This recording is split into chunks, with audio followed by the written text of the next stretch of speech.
अभी सब्सक्राइब करें। प्रतिनिधी मस्तान पठाण, कठोरा बाजार।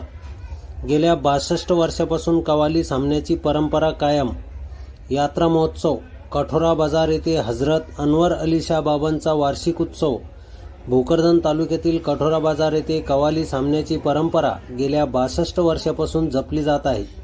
अखंडपणे ही परंपरा सुरू आहे। भोकरदन तालुक्यातील कठोरा बाजार हे मेवाती जमातीचे एकमेव गाव असून या गावात 90% लोक या जमातीचे आहेत। तालुक्याला लागूनच बुलढाणा जिल्ह्याची सीमा असून येथे सैलानी बाबांचा दर्गा आहे। अनवर अली शाह बाबा हे सैलानी बाबाचे शिष्य होते। सैलानी बाबा यांनी त्यांना कठोरा बाजार येथे जाण्याची सूचना केली अशी आख्यायिका आहे। त्यांनी रुग्णांची सेवा केली। 1963 मध्ये त्यांच्या निधनानंतर त्यांच्या नावाचे येथे दर्गा बांधण्यात आला।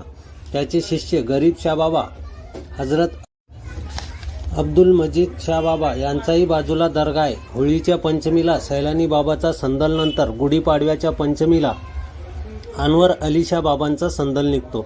यावर्षी 13 एप्रिल रोजी 8 वाजता संदल निघून उरुसला प्रारंभ होत असल्याची माहिती मुजावर अली खा अब्दुल रहमान खा पटेल यांनी दिली आहे। त्यांच्या घरापासून उरसाला सुरुवात होऊन संदल बाबाच्या दर्गावर येतो। हजारो भाविक यावेळी आवर्जून उपस्थित राहतात आणि प्रार्थना करतात। पुढील 2 दिवस कव्वाली सामन्याचा मुकाबला होतो। 17 एप्रिल रोजी कव्वाली अजीम नाज मुंबई व तन्वीर कौसर बऱ्हाणपूर यांच्यात कव्वाली सामना रंगणार आहे। या निमित्ताने 3 दिवसाचे यात्रेचे आयोजन करण्यात आले आहे।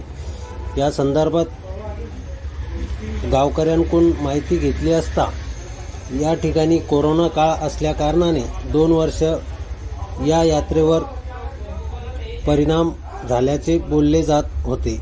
यावेळी भाविक आलेले आहे, त्यांचं काय म्हणणं आहे ते बघूया। कहाँ से आए हुए? राजस्थान। तो आप कितने साल से इधर आते हैं? मैं 86 से ही आता हूँ और 94 में पहला काफिला लेके आया हूँ। अच्छा, पूरा बोलो। आपका नाम क्या है? मुबारक हुसैन सैलानी। अच्छा, पूरा राजस्थान से आप लोग आते हो? राजस्थान चित्तौड़। तो मिनिमम 96 94 से आप इधर आते हैं? 94। अच्छा, लगभग 60 साल से आप कंटिन्यू इधर आते हैं? बिल्कुल। अच्छा, 2 साल जो पीछे कोरोना के थे, कोरोना में भी आए थे बिल्कुल। लेकिन उस टाइम कुछ इतना भारी नहीं था। अपने संदल वंदल फूल वगैरह चद्दर वगैरह पेश करी, यही लंगर बांटा और वापस राजस्थान निकल। अच्छा, अभी आप राजस्थान से कितने लोग आए हुए हैं? अभी हमारे करीब 25-30 लोग आए। 25-30 लोग राजस्थान से आए। कोटा है, भिलवाड़ा है, चित्तौड़ है, नीमच है, इधर अजमेर से है, कुछ अपने इधर करेड़ा साइड है, कुछ देवगढ़ है। तो पहले आते तो सैलानी सरकार के पास आते, फिर बाद में यहाँ पर दादा सैलानी को आते, फिर अन्नू दादा को आते।